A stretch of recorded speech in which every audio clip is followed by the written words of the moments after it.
नमस्कार, मैं हूँ वैद्य सीमा गर्जे। आप सभी का doctor Gorges Ayurveda YouTube channel में स्वागत करती हूँ। आज हम जानेंगे स्वास्थ्य विषय दिनचर्या के बारे में।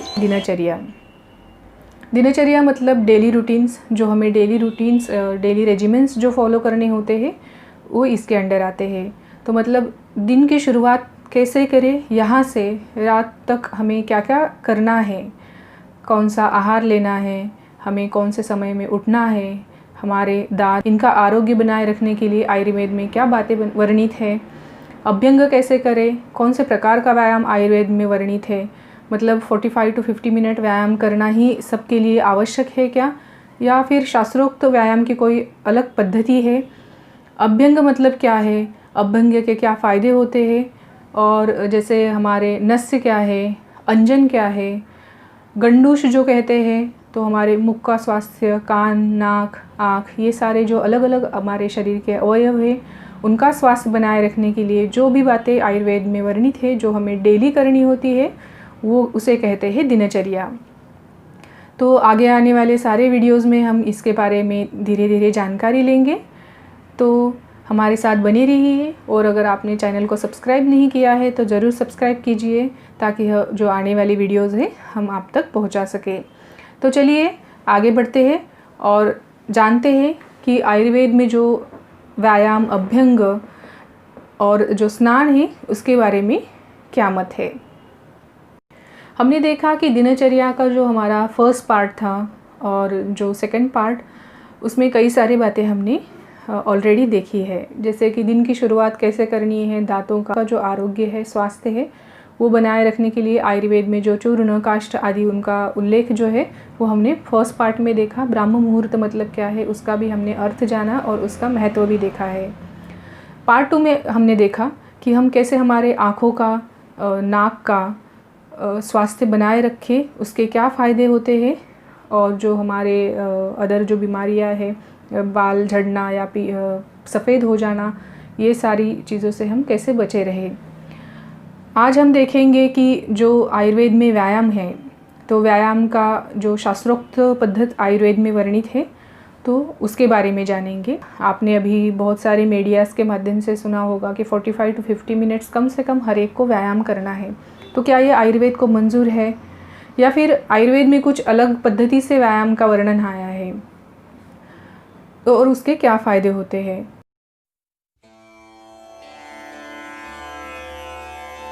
तो सबसे पहले है व्यायाम। व्यायाम का अर्थ आयुर्वेद में कहा है कि शरीर आयास जनकम व्यायाम। जो भी हम कष्ट करते हैं या काम करते हैं जिससे हमारे शरीर में श्रम और थकान महसूस होती है, उसे व्यायाम कहते हैं। लेकिन ये भी एक लिमिटेड डेफिनेशन हो गई। तो अगर ऐसा होता तो फिर जो हम घर में झाड़ू पोछा मारते हैं, या फिर जो बाहर जो हेवी काम होता है, जो लेबर वर्क, वो भी व्यायाम हो जाएगा। लेकिन ऐसा नहीं है।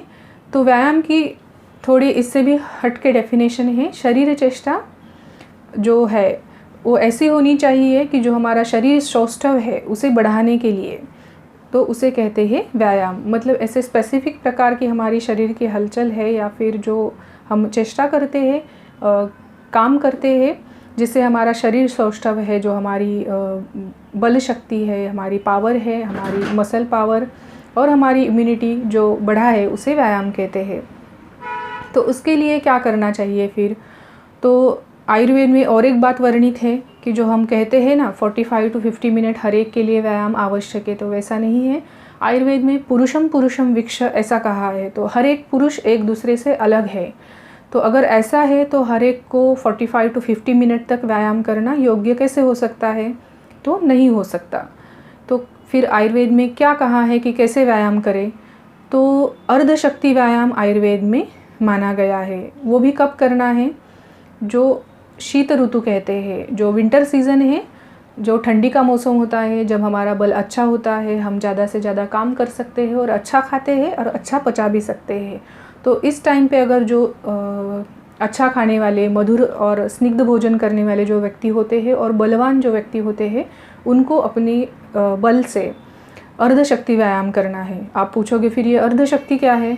तो अर्धशक्ति मतलब जब हमारे मुंह से हमें सांस लेनी पड़ती है, हमारा बल कम हो जाता है और हम थकान महसूस करते हैं, पसीना पसीना हो जाता है। मतलब जब हम व्यायाम करना शुरू कर देंगे और पसीना आना शुरू हो गया और सांस फूलने लगे तो हमें व्यायाम करना रोकना है। अगर इसे हम कंटिन्यू करते हैं और हमारे बल से अगर हम ज़्यादा व्यायाम करेंगे तो फिर सांस, जो तृष्णा, कास, ये सारी जो बाकी की बीमारियां होती है वो होने के चांसेस बढ़ते हैं। तो इसलिए स्ट्रिक्ट है कि अपनी शक्ति को पहचानो और उस हिसाब से व्यायाम करो, ना कि साइड वाली जो हमारे नेबरहुड है वो अगर 2-2 घंटा व्यायाम करते हैं तो हम भी उतना करने का प्रयास करेंगे तो शायद हमारे लिए वो अच्छा ना हो। तो इसीलिए अदर जो लोग हैं, हमने देखा कि अर्धशक्ति व्यायाम किसे करना है, लेकिन जो दुर्बल होते हैं या फिर जिनका बल थोड़ा कम होता है तो उन्हें उससे भी कम व्यायाम करना है अपनी शक्ति के हिसाब से। और जो अदर ऋतु है जैसे ग्रीष्म ऋतु जो समर सीज़न होता है उसमें भी अर्धशक्ति से भी कम व्यायाम करना है, क्योंकि इस ऋतु में ऑलरेडी बल जो होता है वो थोड़ा कम होता है। तो ऐसा करने से जो हमारे शरीर का जो सौष्ठव है वो बना रहेगा, हमारी इम्यूनिटी पावर जो है बढ़ जाएगी और जो हमारी पाचक अग्नि, पचन शक्ति भी बहुत अच्छी होती है। तो जो भी हम खाते हैं वो अच्छा डाइजेस्ट हो जाता है। तो ऐसे जो व्यक्ति होते हैं जो डेली व्यायाम करते हैं वो अगर इधर उधर खा भी ले तो थोड़ा बहुत विरुद्धान्न जो बोलते हैं हम, या फिर ख़राब जो भोजन होता है वो अगर गलती से खा भी लेते हैं कभी कभी तो भी उन्हें वो हज़म होता है और वो बीमार नहीं होते। तो इसलिए सबको चाहिए कि डेली व्यायाम करना आवश्यक है। तो व्यायाम का समय भी आयुर्वेद में कहा है कि कभी कभी अभी हम देखते हैं कि जो फास्ट लाइफ है तो चलो शाम को हम व्यायाम कर ले तो चलेगा क्या, तो वैसे नहीं है। व्यायाम खाली पेट करना है और वो भी सुबह करना है। शाम के टाइम पे व्यायाम, जो अध्ययन आदि जो क्रिया होती है वो जो वर्ज्य है नहीं करनी होते, उसमें व्यायाम का भी उल्लेख है। तो शाम के वक्त में व्यायाम ना करते हुए सुबह खाली पेट जो होता है तब व्यायाम करना आवश्यक है। तो थोड़ा समय निकाल के व्यायाम शुरू कर दीजिए और धीरे धीरे उसे, अपनी जो अर्धशक्ति है उसे पहचानते हुए उतना ही व्यायाम हर एक को करना चाहिए। तो सबको सुबह उठ के थोड़ा सा टाइम निकाल के व्यायाम करने की आदत डाल लेनी चाहिए।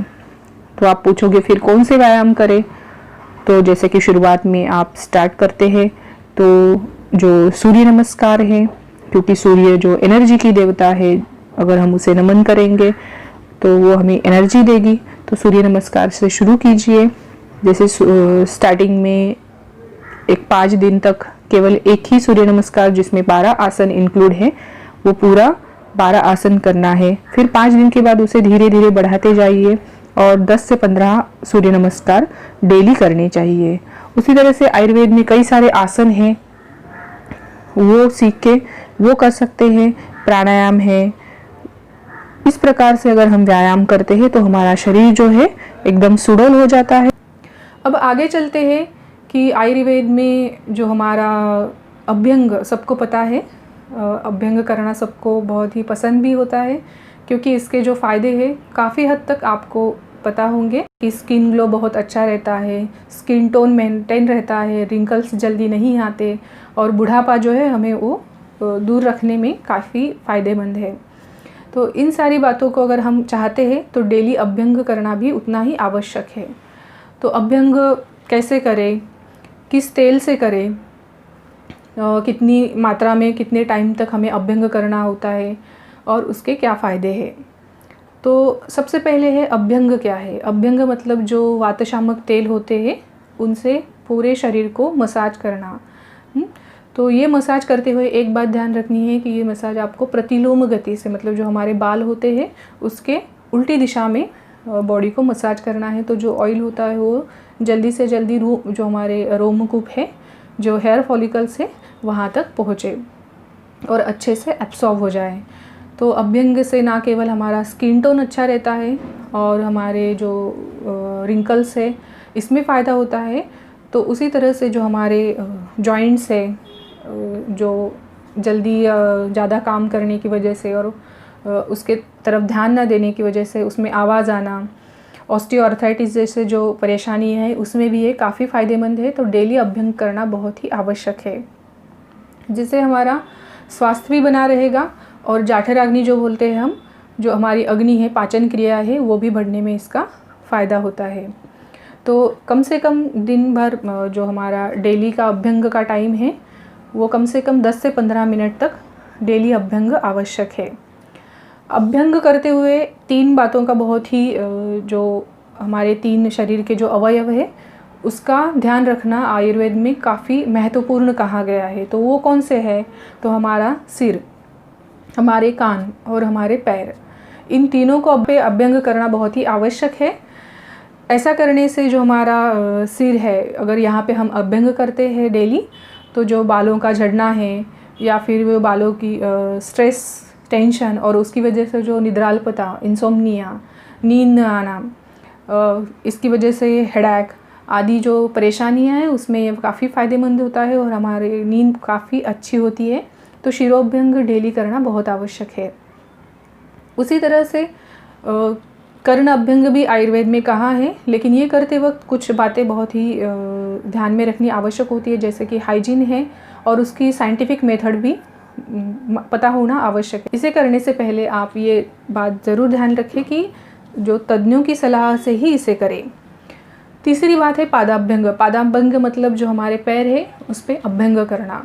तो ये करने से अगर आपके इसके फ़ायदे अगर आप जान लेते हैं तो आप डेली ज़रूर इसे करेंगे, क्योंकि पाद जो है तो ये केवल ना कि पैरों के स्वास्थ्य के लिए आवश्यक है, तो जो हमारी आँखें हैं उसका स्ट्रेस कम करने में भी ये बहुत ही उपयुक्त है। तो इसीलिए जो हमारी पैर है उसे आपके घर में जो घी होगा या तेल होगा उसे गुनगुना करके, जो हमारे घर में कांसे की वाटी होती है उससे फुट मसाज जो कहते हैं उसे करना है। फुट मसाज करने से आँखों का भी आरोग्य अच्छा रहता है और जो पैरों की जो तलवों की परेशानी होती है, एड़ी में दर्द होना, सुबह सुबह उठते ही हम ज़मीन पे पैर नहीं रख पाते हैं, ऐसी जो परेशानियां हैं वो दूर हो जाती है। तो इसीलिए डेली पादाभ्यंग करें और हेल्थ मेंटेन रखें। तो स्नान के पहले आधे से 1 घंटा अभ्यंग करना आवश्यक है। इसके बाद स्नान करना है। वैसे तो आप कहेंगे कि स्नान तो रोज़ और हर एक करता है। हाँ वैसे है, लेकिन कुछ लोग आलसी होते हैं या टाइम ना होने की वजह से कहते हैं कि चलो थोड़ी देर में कर लेंगे। तो कुछ होते हैं कि दोपहर में करेंगे, चलो खाना खाने की बात करते हैं, नाश्ते के बाद करते हैं। तो अगर ऐसा आप करते हो तो थोड़ा सावधान हो जाइए, क्योंकि ऐसा करने से जो हमारी जाठराग्नि होती है, डाइजेस्टिव पावर, वो कम हो जाती है और जिससे जो भी हम खाएंगे वो अच्छे से हजम नहीं होगा, डाइजेस्ट नहीं होगा और उसमें से आम फॉर्मेशन, टॉक्सिन्स फॉर्मेशन बनना शुरू हो जाएंगे और यही टॉक्सिन्स आगे जाके कई सारी बीमारियां पैदा करते हैं। तो याद रखना है कि खाने के पहले स्नान करना है। उसी तरह से जब आप स्नान करते हैं तो जो आयुर्वेदिक चूर्ण होते हैं उससे अगर आप उपटन करेंगे, जो पाउडर से बॉडी मसाज कहते हैं, वो अगर करते हैं तो जो स्किन की प्रॉब्लम्स होती है जैसे कि ईचिंग, रैशेस, एलर्जीज, इन्फेक्शंस, इससे स्किन के प्रॉब्लम्स को दूर रखा जा सकता है। जो वज़नदार व्यक्ति होते हैं उनको वज़न घटाने में ये काफ़ी फ़ायदेमंद है।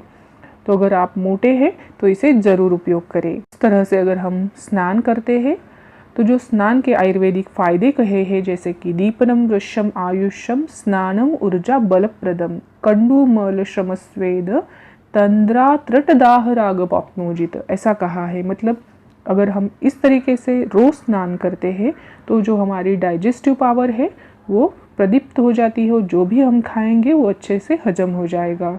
उसी तरह से ये आयु को बढ़ाता है, जो हमारा स्वास्थ्य है मेंटेन रखता है। इस तरह से हमने देखा कि कैसे हम व्यायाम करके, अभ्यंग करके, पादाभ्यंग करके और जो अदर है जैसे दांतों का स्वास्थ्य है, हमारे मसूड़ों का स्वास्थ्य है, आँखों का स्वास्थ्य है, हमारी जो रेस्पिरेटरी सिस्टम है उसका स्वास्थ्य है, ये कई सारी बातें दिनचर्या में अगर हम फॉलो करते हैं तो उनका स्वास्थ्य हम मेंटेन रख सकते हैं। तो इसी तरह के वीडियोस हम आपके साथ शेयर करते रहेंगे। तब तक के लिए stay healthy and stay happy.